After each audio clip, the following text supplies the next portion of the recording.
चलो जी बात। देखो फर्स्ट चैप्टर है मैट्रिसेस।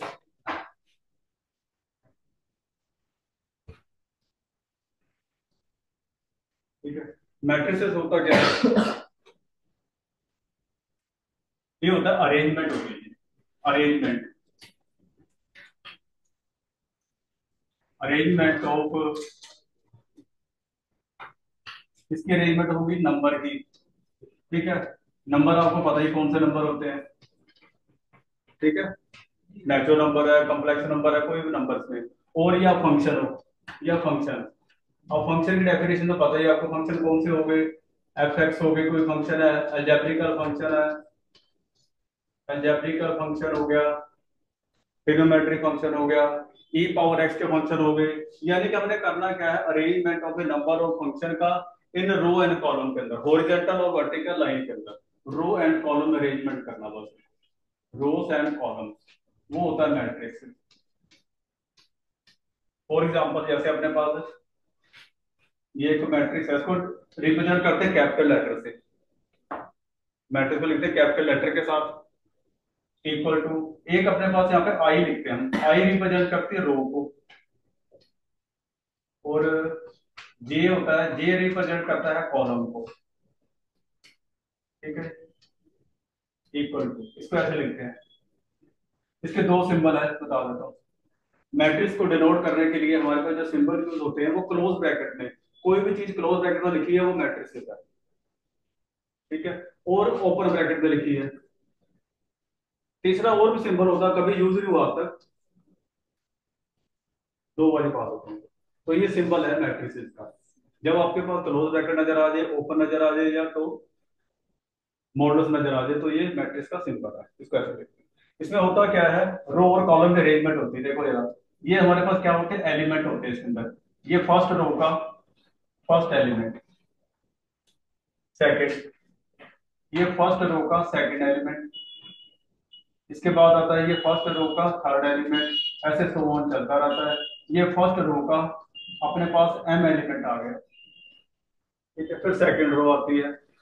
सेकंड रो में क्या है? सेकंड रो का ये फर्स्ट एलिमेंट, फिर सेकंड रो का सेकंड एलिमेंट, और फिर सेकंड रो का थर्ड एलिमेंट। ऐसे चलता रहता है।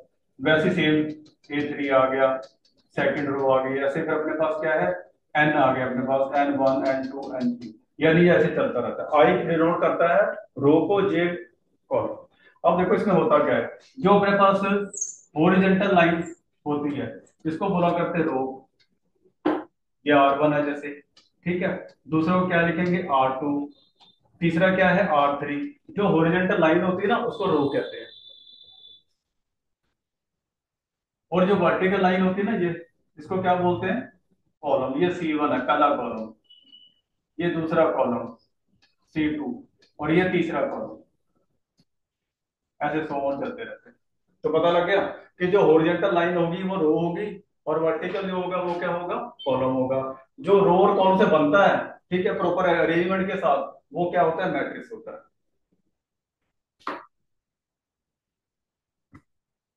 दोबारा देख लो कि मैट्रिक्स क्या होता है? अरेंजमेंट ऑफ ए नंबर या फंक्शन। अब इसकी जगह A1 है ना, A1 A2 ऐसे कोई नंबर आ सकता है। फॉर एग्जांपल 1 आ गया, 2 आ गया, 3 आ गया, या साइन एक्स आ गया इनकी जगह, या cos एक्स आ गया, ई पावर एक्स आ गया, log एक्स आ गया, फैक्टोरियल आ गया। तो ये एलिमेंट है ना, कोई भी आ सकते हैं। ठीक है।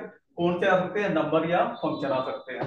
तो हमारे पास जो हॉरिजॉन्टल होगी उसको रो लिखेंगे, और वर्टिकल को कॉलम लिखेंगे। जो से बनेगा वो एक मैट्रिक्स होगा। ठीक है।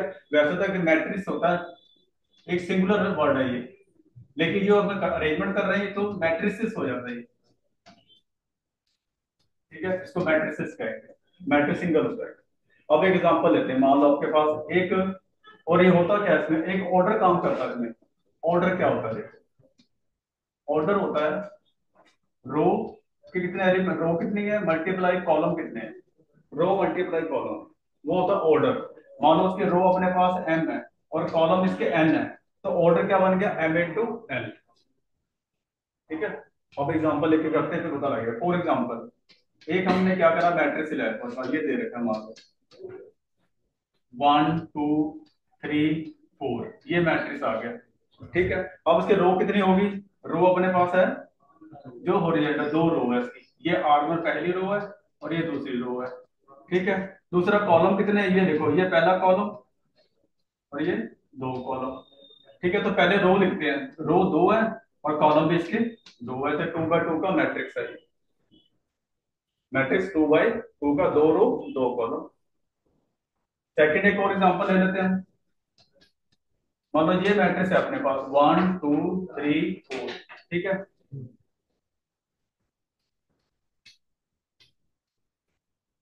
ये दे रखा है, मैट्रिक्स दे रखा है। इसका क्वेश्चन आता है कि ऑर्डर बताओ। ऑर्डर देखो यहाँ, ऑर्डर होता है कितनी रो? 1 2 3, 3 रो। कॉलम कितने हैं? 1 2 3 4। तो ऑर्डर क्या बन गया? 3 × 4, 3 × 4 इसका ऑर्डर हो गया। सिंपल सा कॉन्सेप्ट है। ठीक है, कोई यहाँ से दोबारा पूछ लो, पूछना हो तो। इसमें बस अपने पास डेफिनेशन सिर्फ अपने पास ना एक नंबर में आएगी एमसीक्यू के अंदर। आती की मैट्रिक्स की डेफिनेशन क्या है? तो arrangement of A number of function, ठीक है, इन रो एंड कॉलम में या हॉरिजॉन्टल और वर्टिकल लाइंस के अंदर। एक नंबर में पूछते हैं क्वेश्चन मैट्रिक्स के डेफिनेशन क्या है। ठीक है। ऑर्डर होता है, पहले रो लिखी जाती है, फिर कॉलम। 3 रो है इसके और 4 कॉलम बस। ठीक है। और ये जो अपने पास है ना, देखो यार, 1 2 3 4 है। ये जो सी हम कर रहे हैं, ये 1 है, ये 2 है, ये इनके एलिमेंट है। फिर क्या है? एलिमेंट कहते हैं इसको। फॉर एग्जांपल आपके पास क्वेश्चन आता है कि फर्स्ट रो का आपने फर्स्ट एलिमेंट बताना, तो आप लिख दोगे 1 है फर्स्ट रो का फर्स्ट एलिमेंट इसके अंदर। और क्वेश्चन आता है कि फर्स्ट रो का तीसरा एलिमेंट कितना है? 3। तो देखो 3 हो गया। और पूछा जाता है कि आपके पास सेकंड रो का थर्ड एलिमेंट कौन सा है? देखो फर्स्ट सेकंड।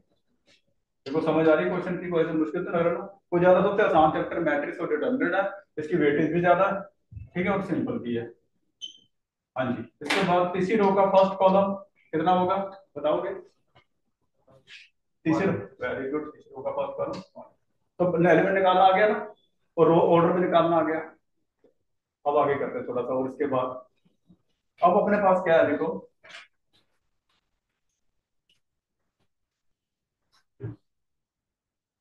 नेक्स्ट अपने पास है, अब अपने पास है ना कुछ एलिमेंट आ गए हैं जी।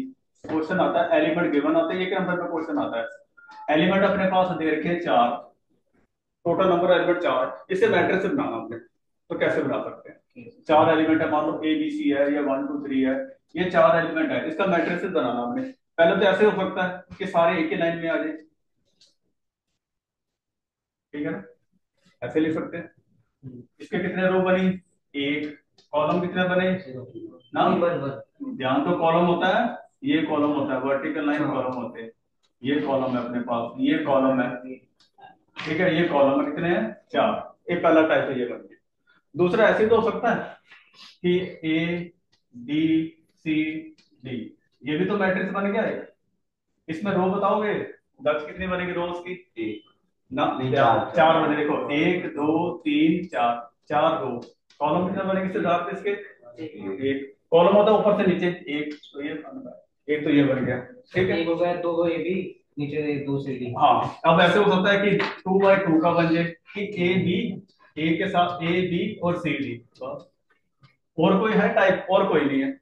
तो क्या टाइप बनेगी इसकी कि पहली रो 4 कॉलम हो जाए, 4 बाय 1 हो जाए और 2 बाय 2 हो जाए। ऐसा कोई मैट्रिक्स बनेगा। वो आपको कि मैं यहाँ पे ए लिख लेते हैं, इसको बी लिख लेते हैं, इसको सी और ये डी लिख देते, तो ये मैट्रिक्स नहीं है। क्योंकि मैट्रिक्स डेफिनेशन ये अरेंजमेंट करनी है, प्रॉपर नंबर और प्रॉपर रो और प्रॉपर कॉलम हो। इसका रो तो एक है, कॉलम यहाँ पे है ही नहीं, तो ऐसा कोई मैट्रिक्स की एग्जांपल नहीं पड़ी। समझ आ गया यहाँ तक? ठीक है, तो आगे करें। अब क्वेश्चन था कि 13 एलिमेंट है। अब आपको सोच के बताओ जरा, यदि अपने पास 13 एलिमेंट्स है, तो उसके कितने ऑर्डर बन सकते हैं, कितने मैट्रिक्स बन सकते हैं इसके? बताओ जरा। हाँ, बस दो ही बनेंगे, 1 × 13 और 13 × 1। ठीक है। मान लो अपने पास 18 एलिमेंट्स आ गए, इनके बनाने अपने मैट्रिक्स कितने बन सकते हैं? 18 एलिमेंट। पहली बार तो 1 तो हर एक के साथ ही है, 1 तो हर एक के साथ आना ही आना है। हाँ जी, 2 बाय 9 और 9 बाय 2। हाँ, वेरी गुड। 3 × 6, 6 × 3, और देखो दक्ष और सोचो जरा, है कोई ऐसा? कितने बन गए? 1 2 3 4 5 6 ऐसे बनाते, तो ऐसे क्वेश्चन आ जाते हैं, अपने एलिमेंट गिवन आएंगे, अपने मैट्रिक्स बनाने, तो हो जाएगा। ठीक है जी। हाँ जी, सानवी को डाउट इसमें?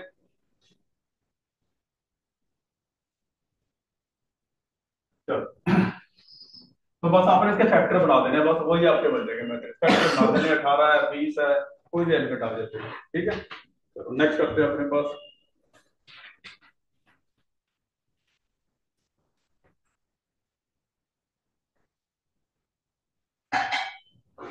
नेक्स्ट अपने पास है टाइप ऑफ मैट्रिक्स। मैट्रिक्स की क्या क्या टाइप होती है, पहली बात देखते हैं। सबसे पहले अपने पास है टाइप क्या है? एक होता है अपने पास सबसे पहले, जैसे रेक्टेंगुलर मैट्रिक्स क्या होता है? रेक्टेंगुलर मैट्रिक्स, अब देखो रेक्टेंगल तो पता है लेंथ बराबर नहीं होती, तो इसके रो और कॉलम बराबर ना हो, एम आर रो है, एम रो को रिप्रेजेंट करेगा अपना, और एन को रिप्रेजेंट करेगा, कॉलम को रिप्रेजेंट करेगा। जब आपके पास नंबर ऑफ रो, ठीक है, number of row not equal to number of column के, तो वो क्या बन जाएगा अपने पास? रेक्टेंगुलर मैट्रिक्स बन जाएगा, सिंपल। जैसे हम करते हैं बचपन में सीखते थे कि रेक्टेंगल क्या होता है, लेंथ पर इसके बराबर नहीं होती, जिसकी लेंथ और ब्रेथ बराबर नहीं है वो रेक्टेंगल है, तो वही number of row number column बराबर नहीं है, तो वो रेक्टेंगुलर मैट्रिक्स होता है। फॉर एग्जाम्पल कोई भी मैट्रिक्स लिख दो आप, ठीक है, 1 2 3 3 4 5, ठीक है। अब देखिए, देख लो रो कितनी है इसकी? 2, और कॉलम कितने हैं? 3, तो रेक्टेंगुलर मैट्रिक्स बन गया। कोई मतलब दो तीन तीन दो एक दो, कितने एग्जांपल है, दो भी मर्जी दे सकते हैं आप। 1 2 3, ठीक है। इसके रो कितनी है? 1, कॉलम कितने हैं? 3, तो ये भी एग्जांपल हो रेक्टेंगुलर मैट्रिक्स, ठीक है। नेक्स्ट आता है स्क्वायर मैट्रिक्स। अब स्क्वायर का पता ही आपको क्या होता है जी, ठीक है ना, इसके चारों साइड क्या होती है? इक्वल होती है, ठीक है ना। तो इसमें नंबर ऑफ रो और नंबर ऑफ कॉलम दोनों इक्वल होंगे, तो ये डेफिनेशन है। Number of row equal to number of columns, ठीक है, वो अपने पास स्क्वायर मैट्रिक्स होता है, यानी एम और एन दोनों क्या हो जाएंगे वहां पे? इक्वल आ जाएंगे। फॉर एग्जाम्पल कोई भी मैट्रिक्स ले लो आप 2 बाई 2 का, ठीक है ना, 1 2 3 4, ये देखो 2 बाई 2 का मैट्रिक्स है, और ये 1 मैट्रिक्स है, ये 1 बाई 1 का मैट्रिक्स है, ये भी क्या है? Square matrix. जितनी रो है उतनी कॉलम है, इसके रो कॉलम बराबर है, वो स्क्वायर मैट्रिक्स होता है। ठीक है जी, दो पहली टाइप फिर दूसरी। नेक्स्ट करते हैं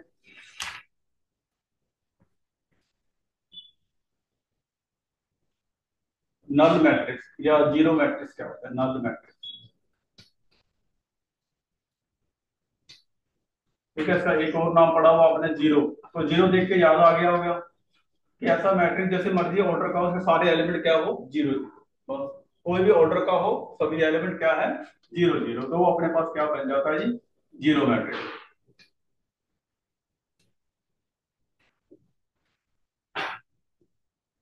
नेक्स्ट देखते हैं इसके बाद।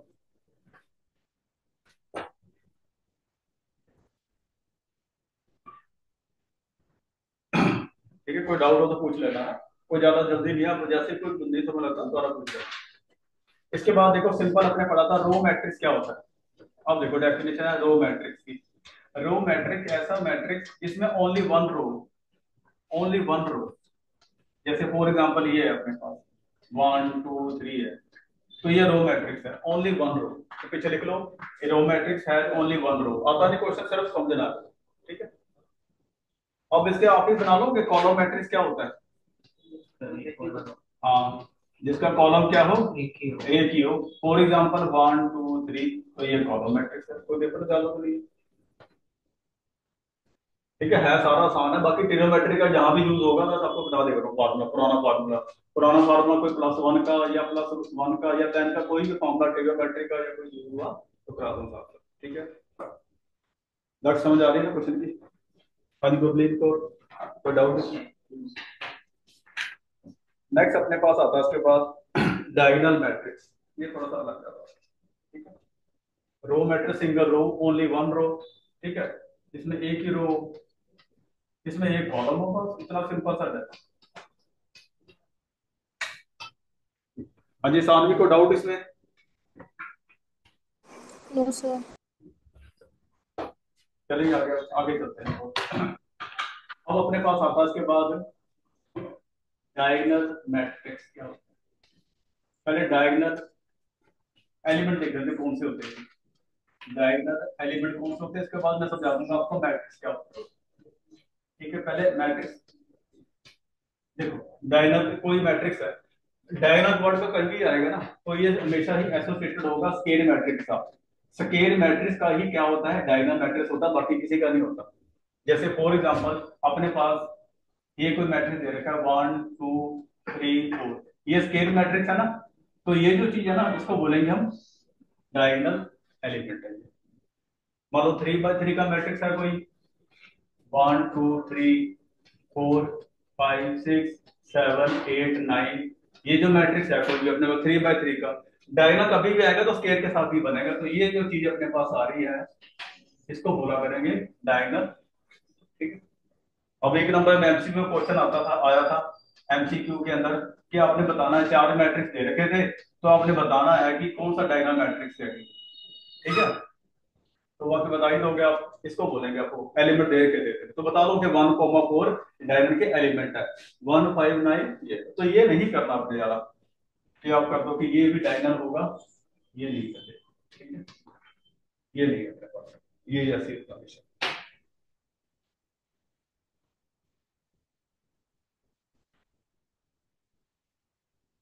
नेक्स्ट करते हैं इसके बाद, अब डायगोनल मैट्रिक्स की बात करेंगे। एलिमेंट पता लग गया ना, अब मैट्रिक्स क्या होता है, डायगोनल मैट्रिक्स क्या होता है।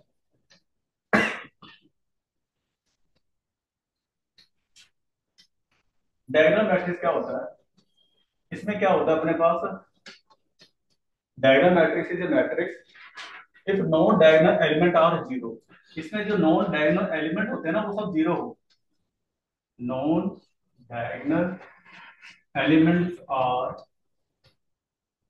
जीरो, वो जीरो हो बस, तो उसको बोलेंगे डायगोनल मैट्रिक्स। फॉर एग्जांपल मैं करता हूँ, समझ नहीं आएगी आपको, मैं एग्जांपल लेके करता हूँ। जैसे ये देखो अपने पास ये 1 है, 0 0, ये 2 है, ये 0, ये 2 0 0 0 3।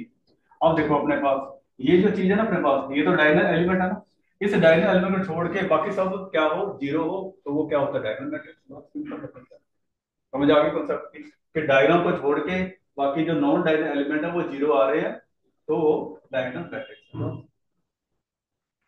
तो डायग्राम का वर्ड कभी भी आएगा तो इस स्केल मैट्रिक्स के साथ एसोसिएटेड होगा। क्योंकि देखो ना, अब अपने पास ये मैट्रिक्स है 1 2 3 4 5 6 है, ये मैट्रिक्स है अपने पास, इसका डायग्राम बना पाएंगे हम? देखो बन रहा है, इसका डायग्राम बन ही नहीं रहा, डायग्राम बन ही नहीं पा रहा है। तो हमेशा ही स्केल मैट्रिक्स के साथ ही डायगोनल मैट्रिक्स होता है, बाकी किसी के साथ नहीं होता। ठीक है ना, अब 2 by 2 का तो बन ही नहीं सकता, 2 by 2 का तो पता लग रहा है, 3 by 3 का बन रहा है, लेकिन 2 by 3 का तो बन ही नहीं सकता है ना, इसलिए स्केल मैट्रिक्स। हाँ जी, नेक्स्ट को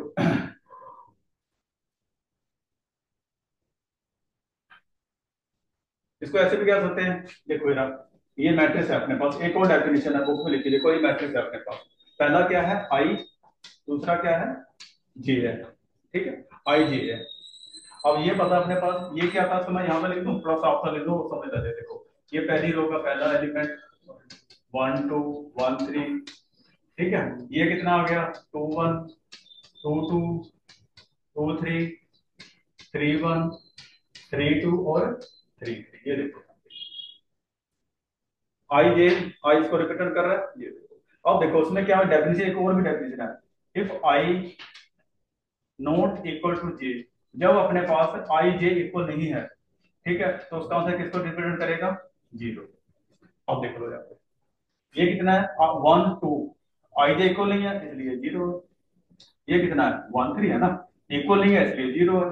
इसमें क्या है 2 1 है, ये कितना है 3 1 है, ये 3 2 है, ये कितना है 2 3 है, तो इसलिए सारे क्या है जीरो। ऐसे भी लिख सकते हो, व्हेन आई और जे इक्वल नहीं है तो वो जीरो है, इसके एलिमेंट सारे जीरो है। फॉर एग्जाम्पल, ठीक है ना, जैसे ये देखो आई जे इक्वल नहीं किसी केस में, सॉरी, ठीक है, तो ये सारे जीरो कर देना आपने, इसको नहीं करना है, तो इक्वल है ना, इसलिए पता लग गया डायनामिक। नेक्स्ट, अब देखो अपने पास अगले जो है ना, अगला अपने पास है स्केलर मैट्रिक्स आया है। स्केलर मैट्रिक्स, ये इसकी एग्जांपल ही है। देखो जरा ध्यान से देखना, स्केलर मैट्रिक्स क्या होता है, इसमें क्या है, स्केल मैट्रिक्स, स्केलर राज मैट्रिक्स इस डायगोनल मैट्रिक्स से बनता है। देखो डायगोनल मैट्रिक्स कहता है कि जो नॉन नेगेटिव में जीरो, ठीक है, बाकी जीरो ना हो। लेकिन स्केलर मैट्रिक्स कहता है जब आई और जे इक्वल आ जाए ना आपके पास, तो एलिमेंट जो आएंगे ना वो क्या आएंगे, सारे कांस्टेंट आएंगे, सेम आएंगे, के कोई आ जाए। लेकिन जब आई और जे इक्वल नहीं है तो क्या होगा, वो क्या एलिमेंट आएंगे, सारे जीरो आएंगे। फॉर एग्जाम्पल इसको ले लेते हैं, ये देखो ये 3 by 3 का मैट्रिक्स है। उसने कहा जब आई जे के इक्वल है, अब देखो ये पोर्शन क्या है, आई जे इक्वल है, इसमें क्या है, आई जे इक्वल है, इसमें क्या है, आई जे इक्वल है, तो ये यहाँ पर जो एलिमेंट लिखे जाएंगे ना, वो क्या आएंगे, सेम आएंगे, यहाँ पे सेम आएंगे, तो वो क्या बन जाएगा, स्केलर मैट्रिक्स। इसकी ब्रांच आ गई है इसी के डायनम की, ठीक है, स्केलर की ब्रांच भी बन गई है, सेम सेम आ गए, ठीक है। फॉर एग्जाम्पल, मान लो अपने के ले लिया या वन ले लिया, जीरो जीरो जीरो के, जीरो जीरो के, ये बन गया अपने पास स्केलर मैट्रिक्स। ये भी स्केलर मैट्रिक्स आते चलेगा, ठीक है, क्योंकि डायनल का इसमें यूज हो रहा है, यानी डायनल मैट्रिक्स नॉन डायनल एलिमेंट जीरो और बाकी सारे डिफरेंट हो जाए, स्केलर में सारे सेम हो जाए, लेकिन वन ना हो, नॉट वन। अब वन हो जाए तो वो आइडेंटिटी मैट्रिक्स बन जाएगा। देखो लास्ट वाला कितना इंपॉर्टेंट है ये, आइडेंटिटी मैट्रिक्स। और एक और नाम है इसका, यूनिट मैट्रिक्स, ठीक है, यूनिट मैट्रिक्स भी कह देते हैं, आइडेंटिटी मैट्रिक्स भी कह देते हैं, ठीक है, थोड़ा ध्यान देना जरा इसको। इसमें क्या है, इसमें तो क्या चीज है, जब आई जे आपके इक्वल है ना तो वन आएगा, जब आई और जे अपना इक्वल है ना तो वो सारे जो एलिमेंट है डायनम वो वन आएंगे हमेशा, और जो नहीं है आई जे वो जीरो आएंगे, और इतना कॉन्सेप्ट है। यानी कहने का मीनिंग है, आप यहाँ पे क्या ले सकते हैं, इधर आप क्या लेना पड़ जाएगा, वन वन लेना पड़ जाएगा, तो वो क्या बन जाएगा, identity matrix. For example one zero zero zero one zero zero zero one, ठीक है, और ऐसे कर सकते हो वन जीरो जीरो वन, ठीक है। यदि वन वन लिया आइडेंटिटी मैट्रिक्स, सेम सेम लिया स्केलर मैट्रिक्स, डिफरेंट लिया डायगोनल मैट्रिक्स, ठीक है जी। ये तीन चार चीजें पहले पढ़नी है अपने, सेम सेम लिया स्केलर, सेम से scalar, S four same same से स्केलर, और I four I one, I four one one one आ जाए, और D four direct different, D का क्या मीनिंग बना, डिफरेंट। तो ऐसे याद कर ले को, आगे डी लिखा है तो डायनल एलिमेंट डिफरेंट, ऐसे लिखा है डायनल एलिमेंट सेम सेम है, आई लिखा है diagonal element i i i one one one, ठीक। तो ये अपना कॉन्सेप्ट था थोड़ा सा टाइप्स ऑफ मैट्रिक्स का, ठीक है जी। कोई सब इसमें डाउट क्लियर है, जो चीज नाम समझ लगे ना पूछ ले करो, ठीक है ना, कोई दो बार तीन बार इतने बार नहीं समझ लगता पूछ लो। हाँ जी, अब अपने पास क्वेश्चन आता है एनसीईआरटी की बात करते हैं, पूरी टाइप रहेगी मैं बाउंड करा दूं। अब एनसीईआरटी के थोड़े क्वेश्चन आते हैं, ऐसे क्वेश्चन आता है जी कि आपने एक ना 2 by 2 का मैट्रिक्स बनाना है, और वो मैट्रिक्स ऐसा हो, ऐसे लिखा हो i j is equal to i plus j upon two, ये बनाना आपने 2 by 2 का मैट्रिक्स बनाना, वो इस टाइप का हो, ठीक है। अब देखो सबसे पहले आपने एक रफ बनाना है, रफ मैट्रिक्स बनाना है 2 by 2 का। इतना पता आपको कि मैट्रिक्स होता है, ये पहली रो का पहला एलिमेंट, ये फर्स्ट रो का सेकंड एलिमेंट 2 by 2 में, ये सेकंड रो का फर्स्ट एलिमेंट, ये सेकंड रो का सेकंड, फिर आपको बनाने का 2 by 2 में। अब आपने करना क्या है, एलिमेंट निकालने हैं तो इसकी वैल्यू पुट कर दो। देखो फर्स्ट की वैल्यू पुट करने हैं वन वन, ये क्या आ गया, one plus one by two, कितना आ गया, वन। आगे, हाँ जी आगे बोलोगे तो लिंक कितना आएगा, 1 2 का आंसर 3/2। दक्ष 2/1 का आंसर कितना आएगा?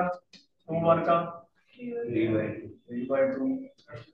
लास्ट 2/2 का 2 आ गया। बस वैल्यू पुट कर देते हैं दोस्तों, तो मैट्रिक्स ये बन गया अपने पास। पहला 1, 3/2, 3/2 और 2, ये अपना।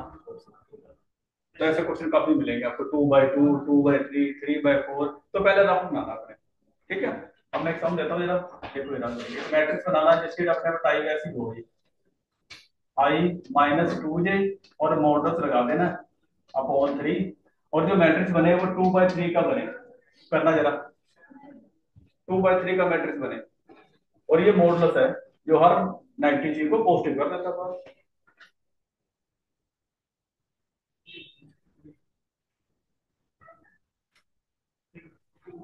देखो क्वेश्चन करके जरा।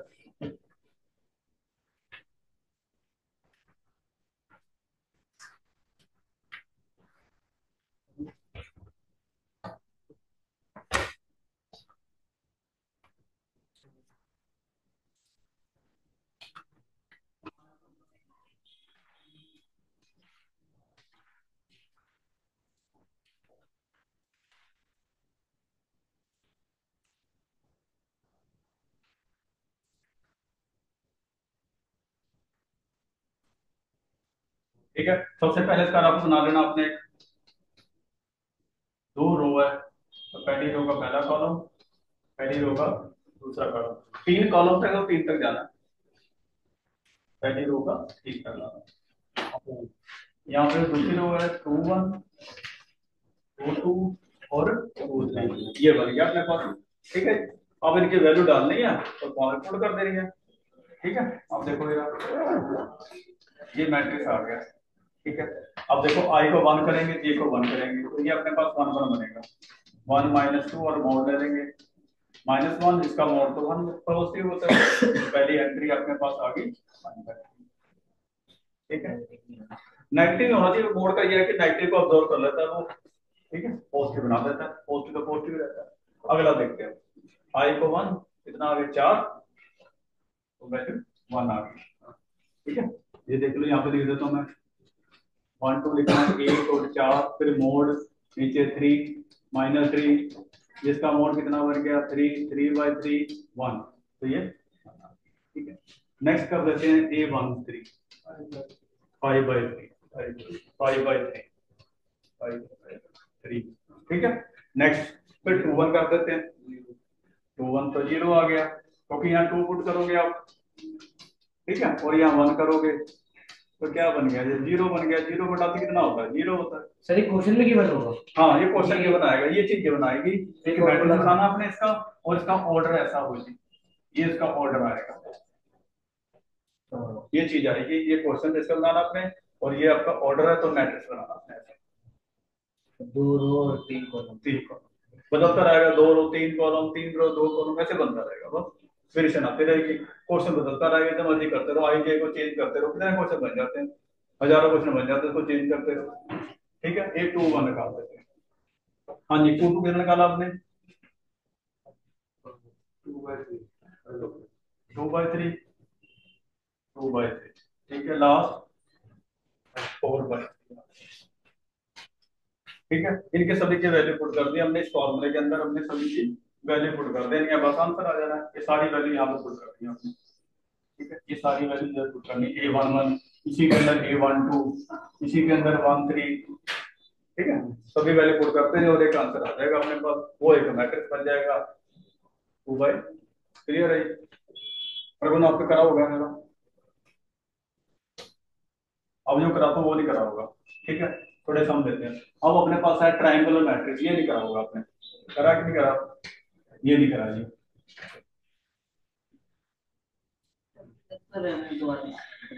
इधर तो नहीं ड्रिल मारी ना, नहीं, ट्रायंगुलर मैट्रिक्स।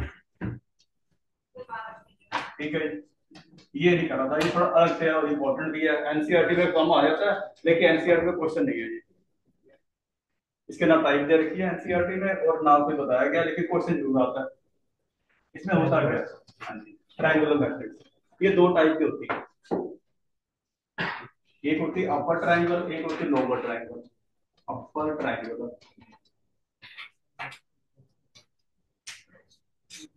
अपर, एक होती है लोअर ट्राइंगुलर। लोअर ट्राइंगुलर, ठीक है जी। एक अपर एक लोअर ट्राइंगल बनती है, इसके टाइप दो ट्राइंगल इसको बनाते हैं। देखो जी, सबसे पहले अपने पास इसका तो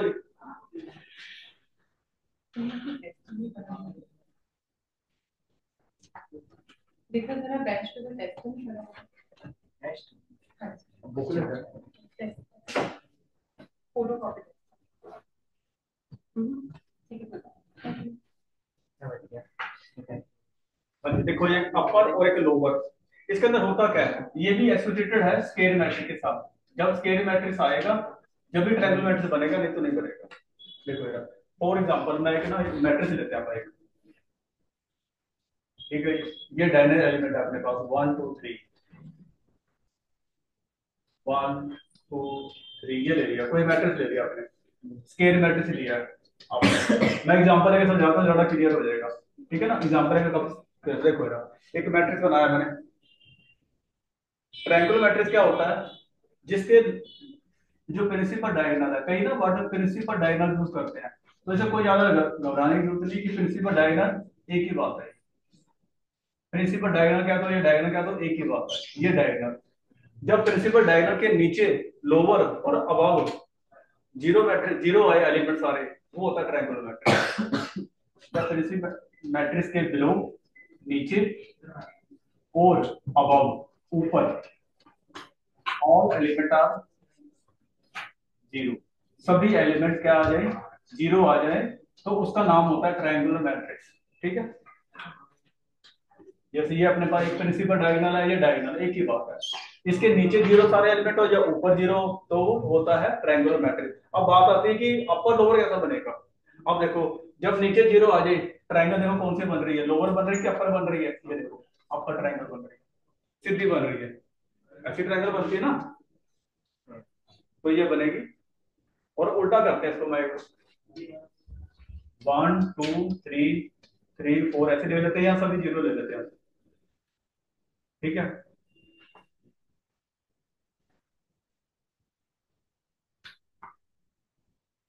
हाँ जी, इसको ले लिया जीरो, ये 1 है, ये 3 है, ये जीरो, ये 4 ले लिया। अब ध्यान दो जरा, ये अपने पास है प्रिंसिपल डायगोनल, इसके ऊपर सारी जीरो बन रही है। अब देखो उसको जोड़ के देखो कैसी बन रही है, देखो यार, जोड़ के देखो आप, उल्टी ट्रायंगल बन रही है ना, तो इसका क्या नाम हो गया, लोअर हो गया। ट्रायंगल नीचे बन रही है, जब नीचे देखो ना, इसके नीचे बनेगी अपर ट्रायंगल बन रही है, और ऊपर बने तो लोअर ट्रायंगल। लेकिन इसको फिर लिखेंगे कैसे, क्वेश्चन कैसे आता है, क्वेश्चन ऐसे आता है, देखो आप ध्यान दो जरा। अब ये एलिमेंट की पहचान करते हैं अपन, मैं एलिमेंट लिखता हूँ, उसके बाद आपको पता लग जाएगा क्या बोला मैंने। देखो ये कौन सा एलिमेंट है आपके पास, सेकंड रो का फर्स्ट कॉलम, ये सेकंड रो, थर्ड रो का फर्स्ट, ये थर्ड रो का सेकंड कॉलम है, ठीक है। डेफिनेशन कैसे लिखें इसकी, अपर ट्रायंगल की डेफिनेशन ऐसे लिखेंगे कि जब अपने पास आई ग्रेटर देन हो जे से, ठीक है, तो वो क्या बनती है, अपर ट्रायंगल बनती है। देख लो, आई दो एक से बड़ा है, देखो नीचे, ये तीन एक से बड़ा है, और तीन दो से भी बड़ा है, तो क्या बन गई ये अपर ट्रायंगल। अब उधर बात करते हैं भाई, इधर की बात, ये क्या बनेगा आपका, फर्स्ट रो का सेकंड कॉलम, ये फर्स्ट रो का कौन सा कॉलम है जी, तीसरा कॉलम है। ये कौन सा है, सेकंड रो का तीसरा कॉलम, यही है ना। अब यहाँ पे देखो ध्यान दो जरा, आई क्या है, जे से छोटा है, एक दो से छोटा है, एक तीन से भी छोटा है, दो तीन से भी छोटा है, ठीक है। जब अपने पास आई लेस देन जे आ जाए, तो वो क्या बनती है, लोअर ट्रायंगल बनती है। जब आई जे से बड़ा हो तो अपर बनती है। यदि मैं सिंपल समझाता हूँ समझ नहीं आ रही, एग्जांपल लेके थोड़ा सा समझ लग गया आपको, ठीक है।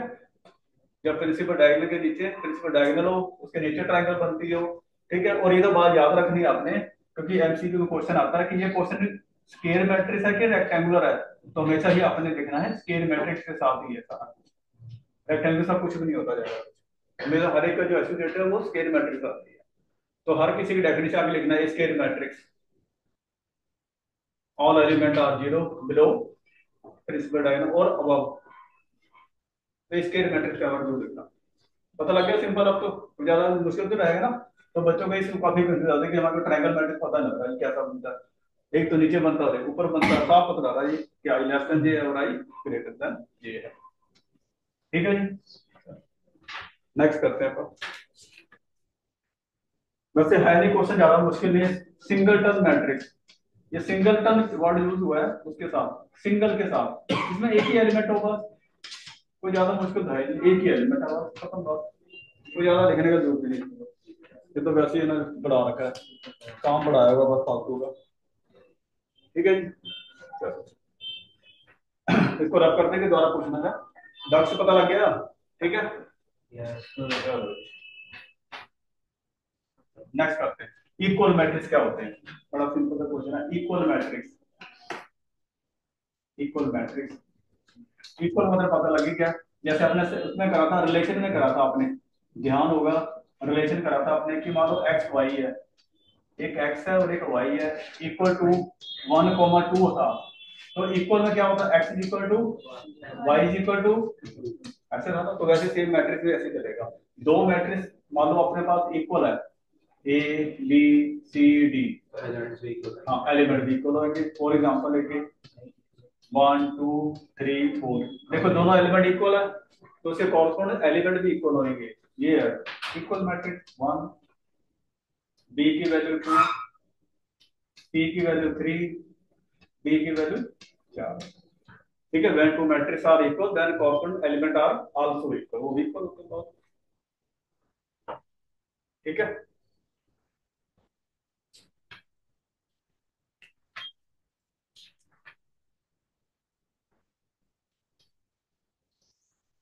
उसके बाद आता है scalar multiplication of A, scalar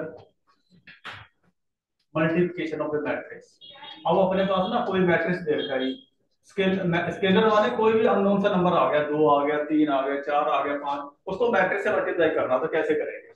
मान लो ऐसे नंबर दे रखा है, ठीक है, लेट करते हैं, कोई मैट्रिक्स दे रखा है अपने पास 1 2 3 4 दे रखा है, इसको के से मल्टीप्लाई करना है, देखो कैसे करेंगे। जिसके ईच एलिमेंट को के से मल्टीप्लाई कर दो जी, के 2 के 3 के 4 के, बस ये स्केलर मल्टीप्लिकेशन कर दो। ठीक है, स्केलर किसी को, हाँ स्केलर तो ऐसे यूज करते हैं, कोई में मल्टीप्लाई करना अपने, जैसे 2a है, कितना बन जाएगा वो? 2 बन जाएगा, 4 आ जाएगा, 6 आ जाएगा, 8 आ जाएगा, बस खत्म बात। यानी नंबर से मल्टीप्लाई कर दो हर एक एलिमेंट को, वो स्केलर मल्टीप्लिकेशन होती है। वो नंबर वो लोग देंगे तो? हाँ हाँ, वो नंबर आप देंगे, आप बताएंगे कि नंबर 2 है। क्वेश्चन ऐसे आता है देखो इस टाइप का, कि 2 इंटू 1 2 -1 प्लस, इसको सॉल्व करना है आपने, 4 5 0 -1, इसको सॉल्व करना है। ये क्वेश्चन आया अपने पास, तो पहले क्या करेंगे? पता ही लग रहा है, 2 से मल्टीप्लाई कर दो, उसको 3 से, दोनों को ऐड करना है। एडिशन समझा देता हूं पहले मैं। एडिशन ऑफ मैट्रिक्स क्या होता है, ठीक है ना? Addition of two matrix, two और ज्यादा है, कैसे करते हैं? तो सिंपल ही है, मैट्रिक्स एडिशन का कॉन्सेप्ट है। देखो अपने पास ये है, अपने पास कोई मैट्रिक्स है, ये 2 बाई 2 का सेम ऑर्डर का लेना जी। एडिशन के सब्ट्रैक्शन के अंदर सेम ऑर्डर का होना चाहिए। ये B1 है, ये B12 है, ये B21 है और ये B22 है। देखो एडिशन कर रहे हैं, एडिशन तो कैसे होती है? सेम रो का फर्स्ट रो का फर्स्ट एलिमेंट इसके फर्स्ट रो से फर्स्ट एलिमेंट से ऐड हो जाएगा। 1 1 B1 पता लगा। नेक्स्ट देखो, A12 किससे ऐड हो जाएगा? B12 के साथ। और इधर से अगला कौन सा ऐड होएगा? A21 और B21, ठीक है, लास्ट वाला A22 और B। अब इसके साथ का सम दे रखा ऊपर, करना जरा, करके दिखाना क्या आंसर आया यार। A22 और B22, 14 17 -2, ठीक है, हमने एक ही टाइम में कर दिया। चलो पहले मल्टीप्लाई कर देते हैं, ठीक है, पहले मल्टीप्लाई कर देते हैं। 2 4 -2 6, ठीक है, प्लस फिर 3 से कर देते हैं, 12 15 0 और -3। पहले मल्टीप्लाई कर रहा है स्केलर के साथ, ठीक है, उसके बाद दोनों को क्या कर देंगे? ऐड कर देना। अब ऐड पता ही है, फर्स्ट रो का फर्स्ट एलिमेंट इसके फर्स्ट रो के फर्स्ट एलिमेंट से कंबाइन होएगा। 14, 19, वेरी गुड, और लास्ट में 3 आ गया प्लस का। ठीक है, जैसी मैंने एडिशन करी ना वैसी सब्ट्रैक्शन होती है, सेम सब्ट्रैक्शन है, तो समझाने की कोई जरूरत नहीं है, मेरा तो आप कर लोगे ना। सर डिवाइड कैसे होगा? डिवाइड वाला भी सेम ही है, जैसे मल्टीप्लिकेशन है, जैसे मल्टीप्लाई करा वैसे डिवाइड कर देना, सभी को डिवाइड कर देना। स्केलर कोई भी हो सकता है, ये देखो ना 2 है ना, ये 2 के मैं 1/3 ले लेता हूँ, 1/3 ले लेता हूँ, तो ये कितना हो जाएगा 2/3, 4/3, ये 2 हो जाएगा, ये 8/3 हो जाएगा। यानी मल्टीप्लाई करना एक ही बात है, डिवाइड मल्टीप्लाई तो एडिशन भी सेम हो गया आपकी। ठीक है, एडिशन क्या करनी थी, 2 मैट्रिक्स दोनों सेम लगेगा। मान लो यहाँ माइनस आता तो माइनस भी कर देते, कोई दिक्कत नहीं है। मान लो यहाँ पे माइनस आता तो यहाँ पे माइनस लगा देना आपने।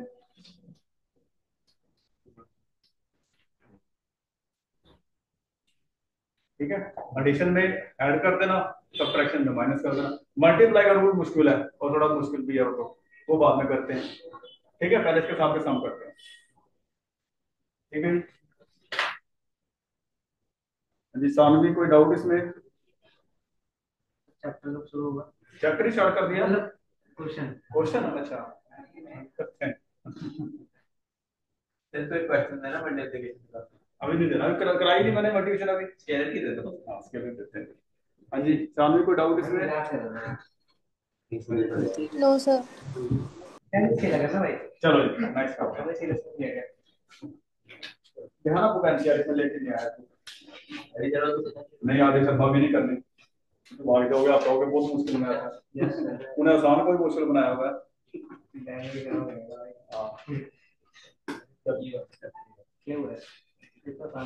चलो नेक्स्ट क्वेश्चन करते हैं, बड़ी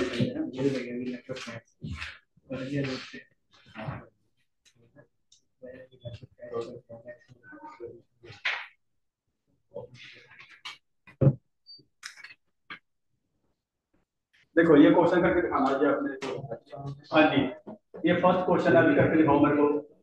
a minus B 2a plus, बस वही बातें नहीं देखो, 2a माइनस ए 2a माइनस बी, इसमें आपने ए बी सी डी निकालना जी, a माइनस बी है जी।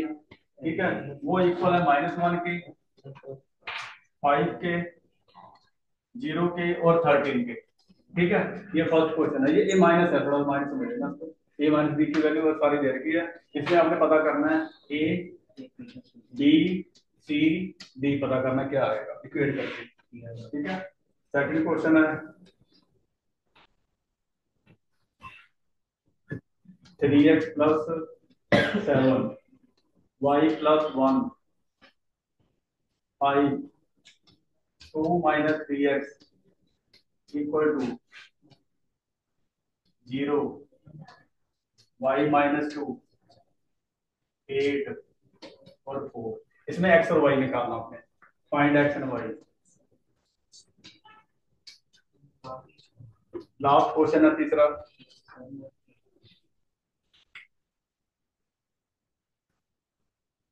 तो का 2 खुद करेगा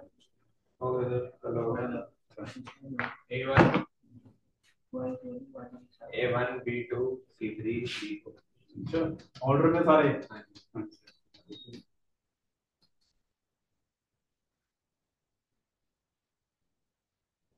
वो कैसे करना दूसरा हो गया, अच्छा दूसरा कर लिया, अच्छा दूसरा कर रहे, ठीक है। हाई वोल्टेज कर लिया आपने, फर्स्ट कर रहे सेकंड कर रहे अभी, फर्स्ट कर रहे, ठीक है। इन दोनों मैट्रिक्स इक्वल दे रखे हैं तो आपने वैल्यू निकाल देनी है।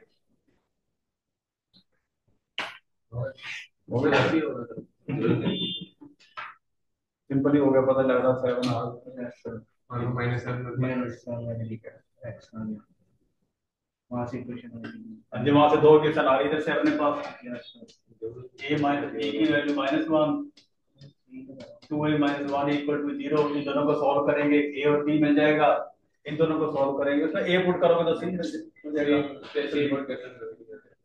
ठीक है, चलो नेक्स्ट क्वेश्चन है, थोड़ा मुश्किल है अपने पास। अब देखो इधर, अब हमारे पास क्या है, एक 2/2 का मैट्रिक्स बनाना है। 2/2 का मैट्रिक्स बनाना है तो 3/3 का, लेकिन मैं समझाऊंगा वो मुश्किल लगेगा। 2/2 का मैट्रिक्स बनाना है जिसकी ईच एंट्री हो ना ईच एंट्री 0 या 1 हो, और एक एलिमेंट या तो 0 हो या 1 हो, बस कितने बनेंगे वो बनाने हैं आपको। उतने मैट्रिक्स बनाओ 2 बाय 2 के। पहले फॉर एग्जांपल पहले मैं लिख देता हूँ, जैसे 1 1 1 1 हो गया, ये भी हो सकता है, ठीक है, और ऐसे हो सकता है 1 1 0 1, ठीक है। अब 0 चार जगह हो सकता है, 1 यहाँ पे आ जाए, 0 इधर आ जाए, 1 इधर, 0 इधर आ जाए, इधर आ जाए, तो चार और बन जाएगा साथ के, कोई बना देता हूँ 1 1 0 1, ठीक है। और क्या कर सकते हैं 1 1 1 0, नेक्स्ट 0 1 1, 16 ही है। 16 नहीं सर, हाँ जी 16 में दे देंगे मैंने। हाँ जी, पता लग रहा था क्वेश्चन को। तो ऐसे मैट्रिक्स बनाना है 2 बार, जिसमें ईच एंट्री 0 1, और ऐसे भी कर सकते हैं आप। अब अपने उल्टा काम कर देना, 2 को 1 ले लेना है, 2 0 ले लेना है, लेकिन इसको समझा रहा हूँ तो नोट नहीं करना आपने, सिर्फ समझ लेना है कैसे बनेंगे आपके पास। 2 0 ऊपर चली जाएगी, फिर नीचे आ जाएगी, फिर तो कितने मैट्रिक्स बनेंगे, तो उसका फॉर्मूला लिख दो, बनाना नहीं है, उसका फॉर्मूला लिख दो।